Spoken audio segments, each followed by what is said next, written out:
Hello. Thank you again. I realize this is the last session, and I'm between you and the beers. I'll make sure and I'll run on time. Actually, I have my timer here as well. My name is Kishore Anampudi. So today I'll be talking about service chaining, more in the sense of dynamic service chaining.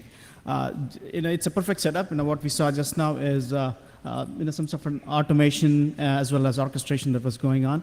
But building up to the NFV SDN, the scale is different. So that's my topic of research, and that's what I'll be presenting. So for the agenda, so I'll be starting off with the NFV architecture, which is famous. A lot of people might already know this architecture. So I'll lay certain things, certain concepts on top of the NFV architecture, which is already defined. And most of the work which I'll be presenting here today is nothing new. It has been in the standards body, it has been a discussion in the industry, and it's nothing related to the work which I do with my employer, but this is just my passion, and then I've done a lot of research on this, and after the presentation as well, I can provide you more information. So my main fundamental premise here is going to be about how do we tie policy enforcement in a large-scale networks, and how dynamic service chaining can help. So some of the topics which I talk will be very service provider centric, but it doesn't have to be. It can be applied for general data center type of deployments as well. So this is the latest NFV architecture which HC has published. So the main change from the previous version has been moving the service, VNF, and infrastructure definition as part of MANO. So that has been the main change, but other than that, this architecture has been well understood with virtual resources as well as VNFs. VNFs is where all the network functions will be virtualized. And on the right, you see the MANO. MANO architecture is management and orchestration, which has layers of management which are required for complete end-to-end service orchestration. So NFV is all about end-to-end service enablement. It has two pieces to it, in my view. Number one is the orchestration, which is done through the MANO layer. And number two is policy enforcement. Policy enforcement will be leveraged through the service VNFs, which can be running on a VNF in a virtualized infrastructure or in a bare metal, or it can be running in traditional containers or traditional appliances kind of a deployment.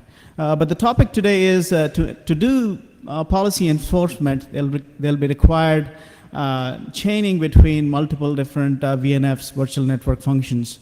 And that's where my focus will be today. I'll not be covering orchestration because orchestration by itself is an evolving topic, which is not my expertise. But my topic today is going to be about policy enforcement, focusing more on the data plane and the service plane for end-to-end service orchestration. This is a typical network. What I'm showing here is a different kind of use cases, which I'll be driving into, but what is the target for virtualization in the service provider network? These are the services which I outlay here. From my point of view, there are two types of services. If I classify many different services which are already available in the network, if we classify them into two sets of services, these are the two sets of services. Number one is the value-added services. That's where the service providers make money, monetize money. Examples being parental control, malware protection, clear pipes. So all of these services which are offered to the end consumer. And there is other set of services which are essentially network services. These are providing the policy enforcement required to steer traffic to these value-added services. These are more optimizations for the network. Some of the examples: deep packet inspection, CGNAT, which is a part of the network service, firewalls, routing, WAN optimization.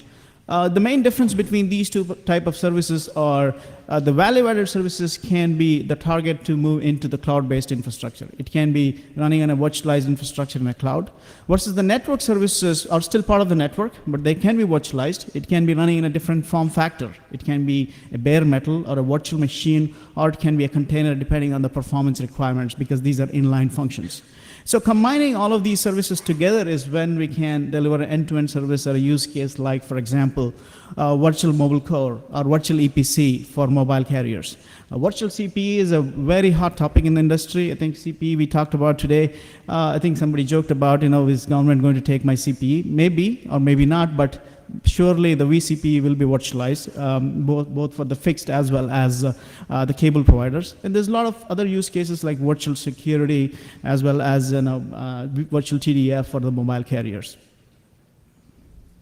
So my point of discussion today is about policy. End of the day, for end-to-end service, it is all about policy, right? It's taking certain set of business policies, which can be operational and security policies, and applying it, orchestrating it on the infrastructure, and make sure that the infrastructure is applying those policies end-to-end. So the challenge with the policy today is, a lot of the vendors like ourselves, there's multiple different layer 4 through layer 7 services that will be part of the network to provide the policy. So these are all bump in the wire. These are all sometimes called middle boxes. But unfortunately, what's happening in the network is the policy itself is becoming more complicated with the devices we have, as well as Internet of Things and other things which are happening. So the policy is not just about users; it's about the users' devices and the locations they access. In this kind of a complicated setup, the question now is policy enforcement at scale. Current ways of doing things manually as well as bump in the wire will not scale because they're topologically dependent. So what we really need is an automated policy enforcement. So the question now is really not about service chaining. Service chaining is an artifact, but the question really is about automated policy enforcement. And if I can define a policy per subscriber from top down, it should be able to apply to the infrastructure automatically.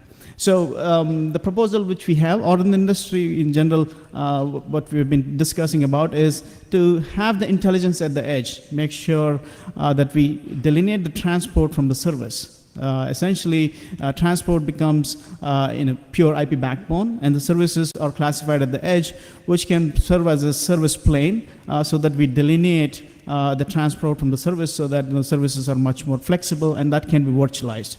And the services can be the network services as well as the virtual, the value-added services. So it becomes easier to move into the cloud-based infrastructure. So there are 3 pieces to the dynamic policy enforcement. Number 1 is the context awareness. Context awareness about what type of subscriber, what type of policy do they need. And that is classified at the edge of the network. Once we know who the subscriber is, what kind of policy we need to apply, and what kind of packages they have subscribed to, we just need to orchestrate the service chain. And the service chain can invoke multiple other value-added services, which can be sitting anywhere on the network. And the key to this aspect is about scale out. In this picture, I'm showing lack of better icons. I'm showing a box here, but it doesn't have to be a box. It can be a virtual instance, which is obviously running on a standard COTS hardware. But the key here is now, as we move to the NFV infrastructure, the VNFs has to be scaled out. Build architecture support the VNFs to scale out at scale. So that's where an automated policy comes into picture.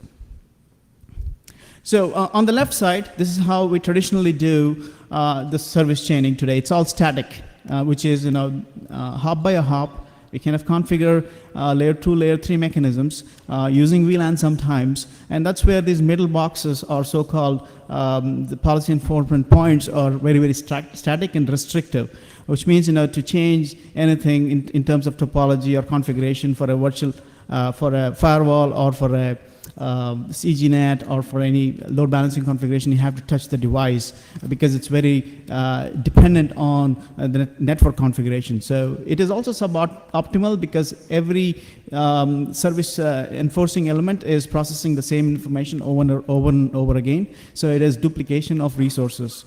And more importantly, it is about expensive operations, both in terms of change management as well as over provisioning of resources. So the new way of doing it will be through dynamic service chaining, which means insertion of a service plane concept. In addition to the data plane, the control plane, and the management plane, which we traditionally have, the proposal is to insert a service plane which will abstract the services from the network. The L4, L7 services will be abstracted out of L2, L3. So L2, L3 becomes a transport so that the services can reside anywhere on the fabric. So what this really provides is flexibility of topology. So now we have delineated the services from the topology itself. So services can move anywhere, and it's much more optimal. So putting it back in a real world use cases, I just ran through some of the concepts, the main concept being the service overlay. So putting it together in an end-to-end service, here I'm using a VCP example. Virtual CPE, the main motivation for virtual CPE is to gain visibility into what's happening in the home. Today, the devices, the CP in the home does the NAT, which the providers will lose visibility into what's happening in the home. So they cannot provide premium services or value-added services to the devices. As the devices explode, and then as IoT becomes more reality in the next few years, providers are at a disadvantage to provide additional services. So the concept here is to move the boundary of L2, or move the boundary from the home to the network. So all the services which were done previously in the home will be done in the provider network, and providers can offer additional services like parental control, additional security, additional bandwidth on demand.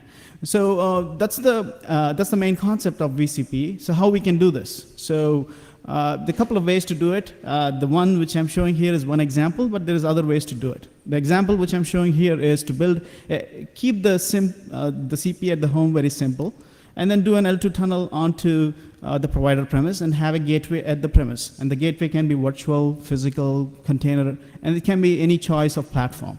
So the point here is the gateway, which is at the edge, is actually very intelligent. It can understand which home the device is coming from and who is accessing those devices. So now providers are at an advantage to offer additional services. For example, my son logs in to my home device, and then the provider, I have procured the service from provider, understand that this device needs to get parental control. It can steer the traffic to the parental control.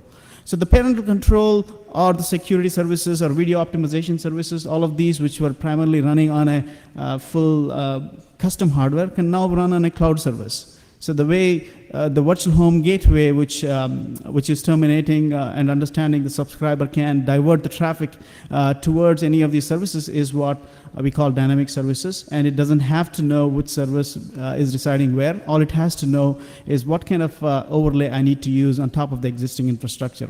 As long as it knows that it's a service overlay existing, and it can take the traffic and divert towards the appropriate value-added services. And the way it will know how the service chain has to be diverted is all completely through programmability. It can be through APIs, it can be through netconf, which we just saw, or it can be through some other central control mechanism which is coming from top down, which is more from an orchestration perspective. And last but not the least, all of these home devices will require some kind of internet access. The NAT was running at the home device. Now it will be running on the provider network. Till IPv4 devices are there, NAT will be there. And that is the egress gateway, which can be, again, form factor of any choice, virtual, physical, container. And that particular device is doing the NAT function towards the end, providing the internet access. So this is how an end-to-end solution can come into picture, and any kind of value-added services can be added on demand on the cloud infrastructure. Any type of value-added services can also be moved around for service or scale-out reasons. But the key here is going to be programmability. All the gateways which are residing at the edge are not only intelligent, but they have to be programmable, and scale-out is important in this kind of architecture. So digging a little bit more into technology. So that's the use case, the practical use case, how industry is moving towards. And it's the same use case can be used for other kind of mobile or cable, or even the fixed line. The concepts are pretty similar. But here what's happening in the standards is, it's called SFC, or service function chaining. The main concept being introduced here is service plane. Network is a transport. On top of network, you can also have a network overlay. So like VXLAN, NVGRE to virtualize the network. And the concept here is to insert one more layer, which is not an added overhead or anything. It's just one more abstraction of service, so that now the service layer can sit on top of this service plane. So the way to do it is to insert a header. It can be NSH, one of the standards being discussed about NSH, or it can be any other mechanism to insert a service plane concept so that the services are completely decoupled from the physical infrastructure. So the second one is now that we have abstracted the services, now to define a service chain. How do we define a service chain? And that can happen through some of the standards work which is happening in OpenStack group-based policy, as well as in ODL, which is Open Daylight, some of the discussions happening there. And the service chain gets orchestrated and pushed down to the policy enforcement device. And that's where the policy enforcement device dynamically understands who the subscriber is, what kind of policies they need to be given, and then automatically diverts traffic per the policy. So that's the essential concept of SFC, and there's multiple drafts. Some of the sources I have listed in this presentation. So a little bit more on what are the components of the SFC. From the bottom up, you have the network, obviously. Entering into the network is SFF/classifier. SFF is service forwarding function. It can reside on a router switch, or it can be residing on a traditional load balancer or any other gateway device. But the point is that it's not about the gateway, it is about the ingress into the service. So that's where the classification happens, who the subscriber is, and that's where that particular system at the ingress can be talking to other control mechanisms like AAA servers, policy servers, or PCRF in mobile networks to figure out who the subscriber is and what the policy is. Once it figures out who the subscriber is and what the policy profile for that subscriber is, it then forwards to the next hop, which can be a service hop. But then, before it forwards to the next hop on the service, it has to obviously transport it onto the network. It needs to figure out what virtual network this particular service has to go on. In essence, what this is creating is a service domain which sits on top of the network. And then at the boundary, we have the functions called SFF, or service forwarding functions, which will eventually forward to some kind of a service which is being offered, either parental control, security service, DDoS scrubbing, etc. And obviously, in this architecture, there can be certain elements which doesn't understand the SFF or the standards being proposed here. So the standard also has a flexibility of SFF proxy. What SFF proxy does is it understands the standard, and then it also understands that there is a non-standard value-added service which is sitting behind it. It kind of strips the standard-related information and sends it to the service as if it is the plain vanilla service, so the existing services can work in this new infrastructure as well.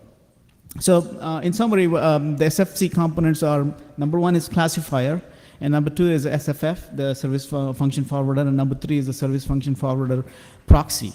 And in a logical sense, all of this can be running in a one device, or it can be running in multiple devices, and it can be running in different form factors. So the policy model here, running quickly into policy model, the policy essentially comes to be a set of rules. Policy is orchestrated through the mechanisms which we are not discussing today, but through some kind of a standards mechanism, either through OpenStack or through ODL or through vendor-specific mechanisms.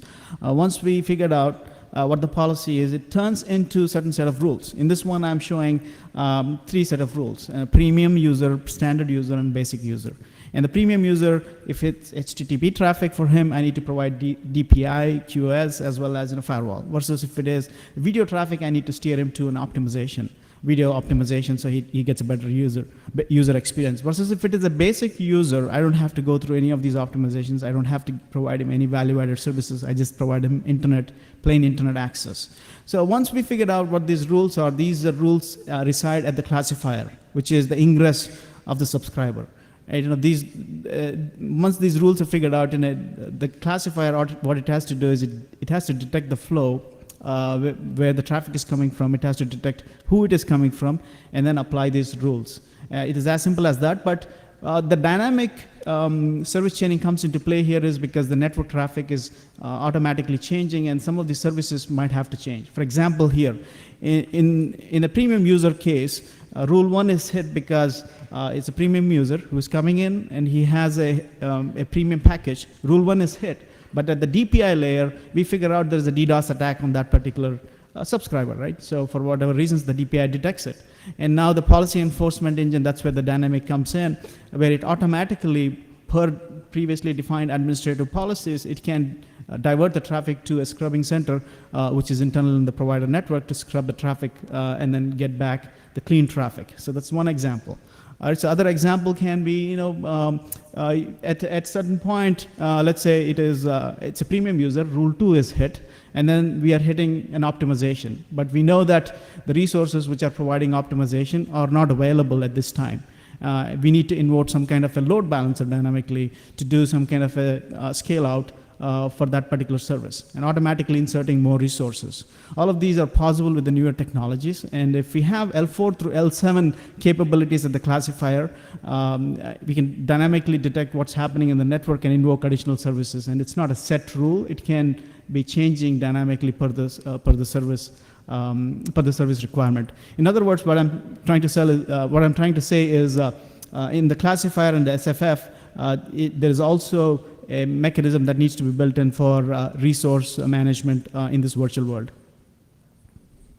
So this is how the classification happens, a little more details. And the bottom, again, I'm showing for lack of better pictures, I'm just showing a box there, but it can be a cloud service, which is running in endpoint 1 can be running parental controls, and point 2 might be running video optimization or etc. So, and there's a rule and then the conditions which hit, and the conditions can change based on the dynamic nature of what's happening in the network. The key point here is, granular control is needed. How granular can it be? Certain classifications, certain SFFs can be at a layer 2, layer 3 level, versus certain classifications might need to be at layer 4 through layer 7. Primarily because that particular point of enforcement, you want to go more detailed and classify at more detailed levels. It's all up to the deployment, but the point here is the classification has to happen from L2 to L7 level so that you can apply more granularly. In that sense, scale out becomes much more important. Previously, it was 1 or 2 devices doing this kind of classifications. It was very expensive to buy a specific custom hardware to do that. But now it is all running in the software. It is a matter of, with the software, allow you to scale up and scale down based on the capacity which is needed to do policy enforcement. So this brings to the next and the last most important point is, how do you really get to doing a service plane in concept, and how do you really do a service overlay? So again, for us networking folks, I'm a CCI myself, for us networking folks, it's all about adding one more header on top of it. That's the only way to do it. And make sure that, that header is compatible as it traverses through the network. In this case, there's multiple different standards which are being discussed, but we need to carry some kind of a metadata about a service. And that's what is called metadata for a service. And metadata is nothing but data about the data. Classification, when it happens towards the ingress or towards the egress, wherever it is, particular metadata which we know about the flow can be captured and put into a header through either in-band mechanisms or out-of-band mechanisms, and send it over the fabric, over IP fabric, so that the egress SFF or the transient SFF can understand what's happening in terms of the flow. So what kind of data can be sent through the metadata? So number one is subscriber ID. In the ingress, when I classify, I understand who the subscriber is. This is Kishore, and I have an identity for him. He might have an accounting ID. There might be an application ID for him. There might be a service chain ID for him based on the policy. And then I put it as part of the header. It can be in-band. And then the next service which will serve my flow doesn't have to do the classification again. It's an expensive operation. It has to talk to other systems. Now all the information is available in band, and it can do whatever operations it has to do. And the main point of the metadata is about creating a service overlay and creating a service specific chain for the subscriber, so that it's much more easier to transport on the existing infrastructure. So the key decision point again here is, what kind of information should I communicate in the metadata? Should it be subscriber ID, or should it be more of an entire policy decision I need to communicate? So it might be somewhere in between, but it's all again implementation specific, and then what the classification is being done for that particular subscriber. It can vary.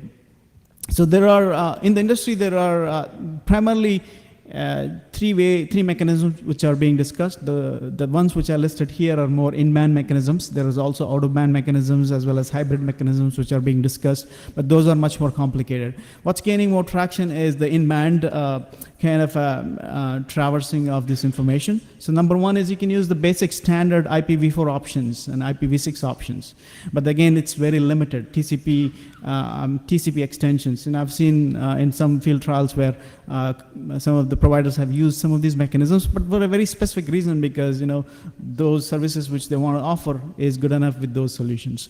But the problem is, how much information can you carry in that metadata is very limited. The second set of standard which is being hotly debated is the network service header, NSH. Big companies like Cisco, Juniper, and other L4, L7 services supporting it. NSH provides more flexibility. It can add more service headers, and it can also define the service path and the order in which the service is being offered. So it has more information, so it is more rich in terms of metadata. So many other services can be overlaid on top of it. It has extensibility built in. So there's high chance that this particular standard can become proposal can become a standard.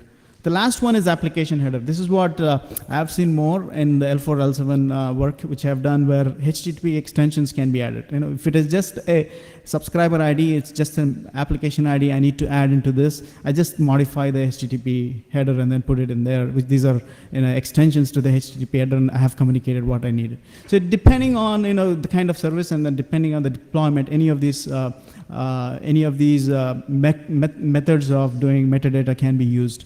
The most popular, which I'm hearing more, is NSH. And the application headers are for very specific reasons, if it is application-centric infrastructure. So now we have talked about classification. We have talked about how we can do forwarding of services. And then we have also talked about how to capture metadata and essentially creating a service overlay. So now, how do we forward this? End of the day, the rubber has to meet the road, which is, the services are at L4 layer or L4 to L7. You have to transport the traffic on the fabric somehow. And that's where the multiple mechanisms exist. Number one is the traditional L2, L3, VLAN, or it can be clause-based fabric. It can be VXLAN or NVGRE, any technology of your choice. It's just that we have added one more header to differentiate the service or service overlay. It can transport on any of these methods. But there's other new mechanisms which are being proposed. Segment routing, I think there's a session tomorrow. Segment routing provides additional benefits for in terms of controlling the traffic, as well as more traffic management through source routing. The last but not the least is L4 through L7. This is where if the next hop is a firewall, if the next hop is a load balancer, if the next hop is some kind of a service which requires L4 through L7, so we offer the forwarding can happen through TCP flows or HTTP session management or through proxy services. So this is the standard mechanism, and any of these can coexist, as well as any of these can be done in any particular deployment. It can be a combination of any of these services. So last point I want to make here is there is some design considerations we need to think about, especially in a virtual infrastructure. So number one is virtual services can be reached anywhere, and it can be moving anywhere in the infrastructure. So what kind of consolidation of services do we need to do? What kind of optimization? More importantly, do the services support programmability so that an orchestration can happen automatically? Some of the network services we talked about, DPI, firewalls, load balancer, CGNAT, require performance and scale. Those are not going to go away. So what kind of platform of choice you want to use for? Maybe it is a container, maybe it is a bare metal. So that's another decision point. Resilience is also not going to go away. HA, that's where scale out becomes important. And some of these services actually face internet. These services should be self-defending, or they should have inbuilt DDoS protection mechanisms so that they protect themselves as well as the users behind it. Last but not the least, analytics becomes very important in the virtual infrastructure, because there's multiple layers of planes we're talking about here, and the infrastructure can be very large, and the only way to correlate between multiple different events is to do some kind of predictive analytics and reporting, which we saw some of it in the talks today. So those are the main design considerations. In essence, to close, what I mean by dynamic service chaining, or where the industry is moving towards, is to create this service overlay and have intelligence at the edge. Intelligence at the edge means it can be different gateways of different different kinds. It can be subscriber-facing gateway, it can be value-added servicing gateway, or it can be internet edge. The standards name for this is SFF. And then virtualize some of the value-added services so that they can be located on the cloud infrastructure, which can scale out and scale up and scale down based on the demand. And each of these gateway might have different characteristics, but they're all trying to do the same thing, which is a classification either at L2, L3 level or from L4 to L7 level, depending on where they sit in the infrastructure and applying the policy. So the end benefit is, this is the key. End benefit is, why do we need to do this kind of dynamic service chaining? It comes down to the service agility. If orchestration is done right and the policy enforcement is dynamic, then truly, service providers can get agility, which means that they can insert services at will, or the consumers themselves can procure services at will from the service provider, increasing their ARPU.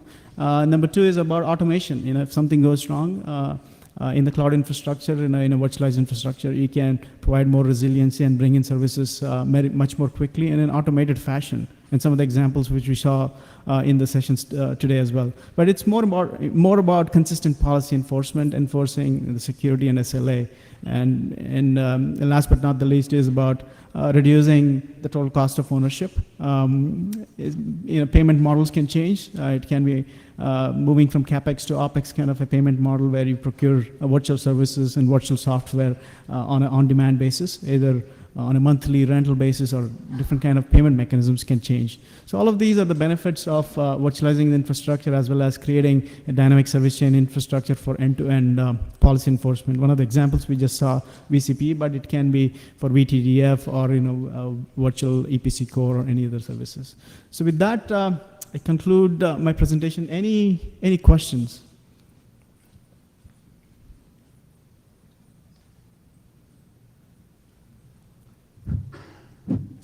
So I have a question.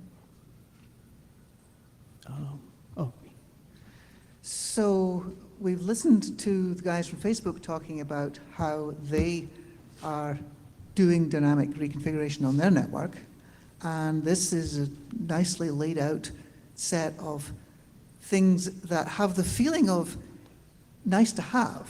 Am I being unfair? How much of this has actually been implemented on service provider backbone compared to what Facebook's doing, for example? Thank you for the question. And then again, you're not unfair. I'll not be unfair for our provider partners as well, because what Facebook has done is, has taken a different approach of, their business needs require for them to scale. And in that, economics didn't work out to build the way it has to be built old way. So they have taken the new approach. The providers and, some of the customers who I work with, as well as where I have worked in the past is, there's legacy to support, and there is a lot of infrastructure which is already existing. Some of these, if you ask me, my just personal knowledge, some of these actually, some providers are using it. Some of them are in pilot, but majority of them are still in evaluation mode. And these pilots are happening everywhere across the globe, Japan, EMEA, and mostly in US. For example, virtual CPE concept, how many providers have done that? So there are few providers who have publicly talked about it.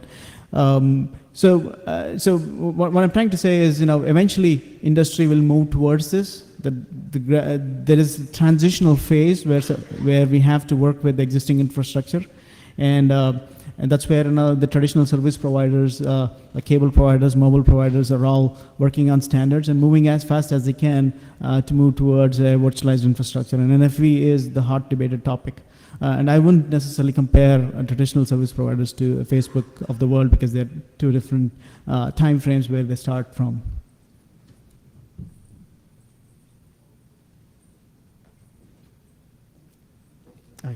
Okay, thank you.